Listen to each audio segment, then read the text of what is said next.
Youth and middle age వాళ్ళు అసలు ఇన్వెస్ట్మెంట్స్లో తీసుకోవాల్సినటువంటి జాగ్రత్తలు ఏంటి వాటి గురించి ఇవాళ మనం తెలుసుకోబోతున్నాం. సో వీడియోని మిస్ అవ్వకుండా ఎండ్ వరకు చూసేయండి. అయితే వీటి గురించి మనతో చెప్పడానికి మనతో ఉన్నారు qualified personal finance professional Sairam గారు.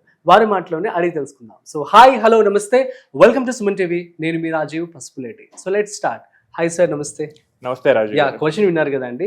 సో చెప్పండి, యూత్ అండ్ మిడిల్ ఏజ్ వాళ్ళకి ఇన్వెస్ట్మెంట్స్లో తీసుకోవాల్సినటువంటి జాగ్రత్తలు ఏంటి? సో మన జీవితంలో ప్రతి స్టేజ్లో లైఫ్ మీద మన అప్రోచ్ అనేది మనం మార్చుకోవాల్సి వస్తుంది. అవును. సో మనం ఉండే స్టేజ్ బట్టి మనకు వ్యూ అనేది మనీ మీద చేంజ్ అవుతూ ఉంటుంది. సో టీనేజ్లో ఒక రకమైన అలవాట్లు ఉంటుంది, ఎర్లీ 20s లో ఒకటి, అవును, నెక్స్ట్ లేట్ 20s నుంచి 30sకి వెళ్ళేటప్పుడు ఒక రకమైన రెస్పాన్సిబిలిటీస్ వస్తూ ఉంటాయి కాబట్టి అక్కడ మనీ మీద డిఫరెంట్ వ్యూ ఉంటుంది. అవును. 40sకి వచ్చేసరికి ఇంకా ఫ్యూచర్ సెక్యూరిటీ మొత్తం డిఫరెంట్ అయిపోతుంది. సో ఇప్పుడు అసలు మనం స్టెప్ బై స్టెప్ చూద్దాం. చెప్పండి. సో టీనేజ్ అంటే జనరల్ గా 15 to 19 ఇక్కడే మనకి ఏంటంటే మనీ మీద ఒక ఫ్యూచర్ లో అసలు మనం ఏం చేస్తాం, మనీని స్పెండ్ చేస్తే విచ్చలవిడిగా స్పెండ్ చేసే తత్వమా లేకపోతే కాషియస్ గా మేనేజ్ చేసే తత్వం అనేది ఇక్కడ బీజం అనేది వస్తుంది. సో ఇది చాలా క్రూషియల్. ఇక్కడ మనం ఎక్కువ డబ్బు ఇచ్చి పిల్లల్ని అయితే చెడగొట్టకూడదు. అసలు వాళ్ళ అవసరం ఏంటి, ఆ అవసరం అది అర్జెంటా కాదా? ఓకే. సో ఇది ఎక్కడ చూడాల్సి వస్తుంది. చాలా మంది నేను చూస్తుంది ఏంటంటే కొంతమంది ఏంటంటే వాళ్ళ పేరెంట్స్ మనీని ఇష్టం వచ్చినట్లు ఇచ్చేవాళ్ళు. అలాగే లగ్జరీ ఖర్చు పెట్టేస్తుంటారు. 15 years కి గో ఫర్ బైక్స్. సో ఆ ఏజ్ లో అవసరమే ఉంటుంది. అవును, అది లీగల్ గా కూడా అది కరెక్ట్ కాదు. అండ్ వాళ్ళు కనుక అప్పుడే కనుక ఇష్టం వచ్చినట్టు స్పెండ్ చేస్తే వాళ్ళు మనీ మీద కష్టం అనేది వాళ్ళకి అర్థం కాదు. సో ప్రతి ఒక్క పేరెంట్ ఇక్కడ చాలా జాగ్రత్తగా ఉండాలి. సో పిల్లలకి ఏంటంటే వాళ్ళ అవసరం ఎంత అండ్ మనీ సంపాదించడం ఎంత కష్టమో నేర్పించాలి. అండ్ వాళ్ళకి పాకెట్ మనీ ఇస్తుంటే అందులో సేవింగ్ హ్యాబిట్, మీరు వీక్లీ ఆర్ మంత్లీ ఒక 1000 రూపాయలు ఇచ్చారు. సో ఆ 1000 రూపాయలు అట్లీస్ట్ 100 రూపీస్ అయినా కానీ సేవ్ చేసే హ్యాబిట్ అనేది నేర్పించాలి. ఓకే. సో ఇక్కడే కనుక నేర్పించకపోతే రేపు ఫ్యూచర్లో ఇంకా కష్టం అవుతుంది. అవును. సో టీనేజ్లో ఏంటంటే మెయిన్గా మనీ ఎంత కష్టపడితే మనకి వస్తుంది అండ్ మనం ఎంత వర్క్ చేస్తే వస్తుంది అండ్ సేవింగ్ ఎలా చేసుకోవాలి, ఈ బేసిక్ హ్యాబిట్ అనేది మనం టీనేజ్లో నేర్పించాలి. అవును. సో టీనేజ్లో జస్ట్ హ్యాబిట్స్ మీద మనం ఫోకస్ చేయాల్సి వస్తుంది. అండ్ ఎర్లీ 20s ఇక్కడికి వచ్చేసరికి చాలా మందికి ఏంటంటే కోర్సెస్ చదువు అయిపోతూ ఉంటుంది. అప్పుడే క్యాంపస్ ప్లేస్మెంట్ లో జాబ్లు వస్తూ ఉంటాయి. క్యాంపస్ ప్లేస్మెంట్ రాని వాళ్ళు కూడా కొంచెం కోర్సెస్ తీసుకొని అట్లీస్ట్ బై 25 వాళ్ళు జాబ్ అయితే కొడతారు. సో ఇక్కడ ఏంటంటే జాబ్ కొట్టిన తర్వాత ఫస్ట్ మంత్ శాలరీ రాగానే చాలా మంది చేసేది ఏంటంటే పార్టీస్ ఇస్తారు. That's okay. First month, second month, ఆ 2 months ఓకే ఇచ్చారు, ఎక్సెప్షన్ కింద తీసుకున్నాం. బట్ ఇక అదే ట్రెండ్ కాకూడదు. సో నెక్స్ట్ మనం ఏంటి, ఇప్పుడే సంపాదించడం మొదలు పెట్టాం. సో మనకి ఇక్కడ ఎమర్జెన్సీ ఫండ్ మీద మనం మెయిన్ గా కాన్సన్ట్రేట్ చేయాలి. చాలా మంది చేసే మిస్టేక్ ఏంటంటే ఈ 20 నుంచి 25 లోపు ఉన్న వాళ్ళు అసలు ఇన్వెస్ట్మెంట్ మీద ఫోకస్ చేయరు. వాళ్ళు అసలు ఇక్కడ ఏం చేయాల్సిందంటే అంటే ఎమర్జెన్సీ పర్పస్ అయినా కానీ వాళ్ళు సేవ్ చేసి పెట్టుకోవాలి. అవును. అండ్ ప్రొటెక్షన్ కింద తీసుకోవాలి. సో వాళ్ళే కనుక earning member of the family అయితే వాళ్ళ పేరెంట్స్ కి రేపు ఏదైనా హెల్త్ ఇష్యూ వస్తే ఏంటి, ఈ రోజుల్లో చాలా ఐటీ కంపెనీస్ 20-25,000 శాలరీతోనే తీసుకుంటారు. పెద్ద పెద్ద ఎంఎన్సీలు కూడా.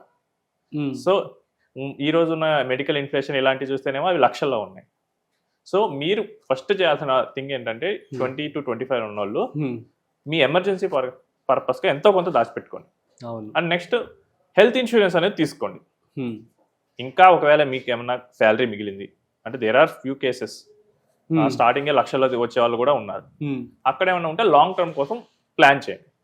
ఇక్కడ మీకు ఒక విషయం చెప్తాను రాజు గారు. చెప్పండి. సో మా ఫ్రెండ్ 21 years అప్పుడు స్టార్ట్ చేశారు ఇన్వెస్ట్మెంట్. 10,000తో స్టార్ట్ చేశాడు. ఇప్పుడు 5 years అయింది. 26 years వచ్చేసరికి ఆయన పోర్ట్ఫోలియో 98 లక్షలు ఉంది.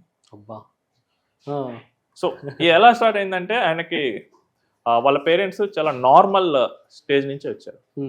They live in rented house. So ఆ టీనేజ్ లో సేవింగ్స్ అనే హ్యాబిట్, మనీ ఎంత కష్టం ఆయనకు అర్థమైంది.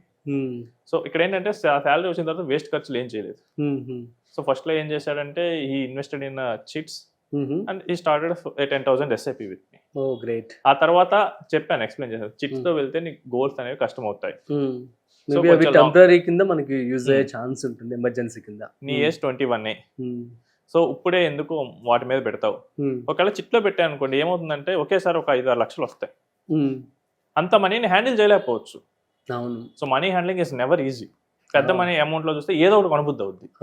సో దానికి ఏం చేశానంటే లాంగ్ టర్మ్ ఒక 5 ఏళ్ళు అయినా కానీ కొంచెం నీ శాలరీ, ఆయనకు బాగానే టాలెంటెడ్, కాకపోతే అప్పుడు జాయిన్ అయింది ఎంత 7 lakhs ప్యాకేజ్కి. ఓ గ్రేట్.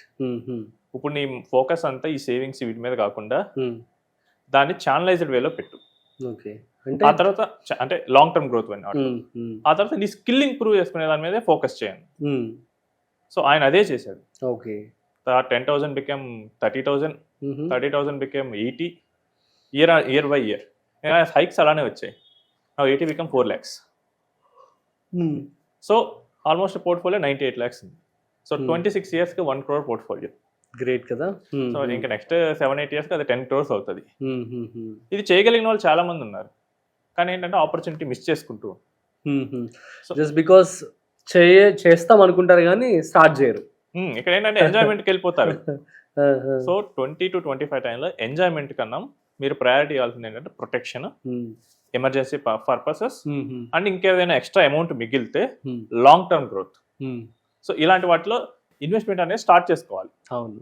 నెక్స్ట్ వచ్చేసరికి late 20s or early 30s. ఈ టైంలో వచ్చేసరికి కిడ్స్ వస్తారు, పెళ్ళిళ్ళు అయిపోతాయి, ఇంకా వీళ్ళు నెక్స్ట్ స్టేజ్ ఆఫ్ లైఫ్ లోకి వెళ్ళిపోతారు. సో ఇది చాలా క్రూషియల్ స్టేజ్. అవును.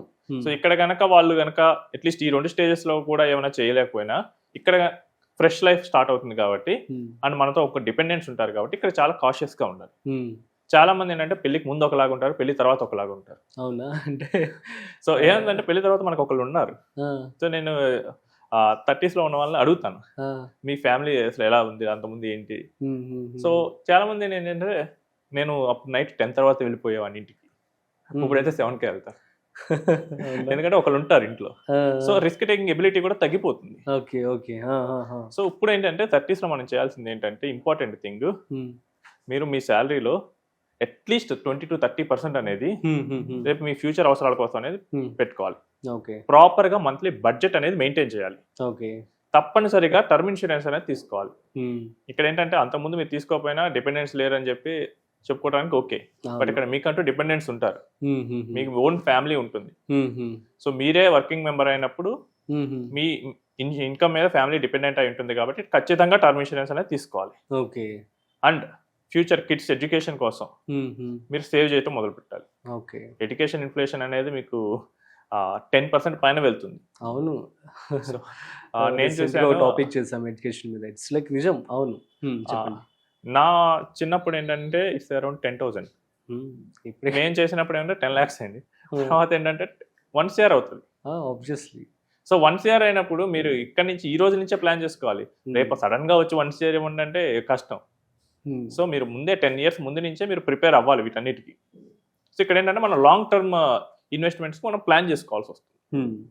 అండ్ 40s, ఈ 40s లో ఉండే వాళ్ళు చేయాల్సింది ఏంటంటే వీళ్ళకి దాదాపు సినారియో మొత్తం అర్థమైపోతుంది. ఎందుకంటే 40s లో ఉన్న వాళ్ళు నెక్స్ట్ 10 years లో ఆల్మోస్ట్ 50s వెళ్తారు, వాళ్ళ కిడ్స్ ఎడ్యుకేషన్ అంతా వచ్చేస్తుంది, వాళ్ళకి రిటైర్మెంట్ కూడా తెలిసిపోతుంది, దగ్గరికి వచ్చేస్తుంది. అండ్ ఈ 40s లో ఉన్న వాళ్ళు 50s 60s లో ఉన్న వాళ్ళు కూడా ఎక్కువ గమనిస్తూ ఉంటారు. ఇప్పుడు నేనైతే 20s లో ఉన్న వాళ్ళని 60s లో ఉన్న వాళ్ళని గమనించమంటే అది కుదరదు. ప్రాక్టికల్ అసలు మన చెప్పిన వాళ్ళు చేయరు, వాళ్ళ మైండ్ సెట్ కూడా సెట్ అవ్వవు. బట్ 40s లో ఉన్న 50s నుంచి చూస్తూ ఉంటారు. అవునా? సో వాళ్ళు ఎలా ఇన్వెస్ట్ చేస్తున్నారు, వాళ్ళ లైఫ్ లో ఉన్న ప్రాబ్లమ్స్ ఏంటి, ఇన్వెస్ట్మెంట్ అనేది పర్సనల్, బట్ లైఫ్ లో ఉండే ప్రాబ్లమ్స్ ఏంటో తెలుస్తూ ఉంటాయి. సో వాళ్ళకి ఏంటి, పిల్లలు చూసారా లేదా వాళ్ళని. సో ఇక్కడ నుంచి 40s లో ఉన్నప్పుడు రిటైర్మెంట్ అనేది ప్లాన్ చేసుకోవాలి.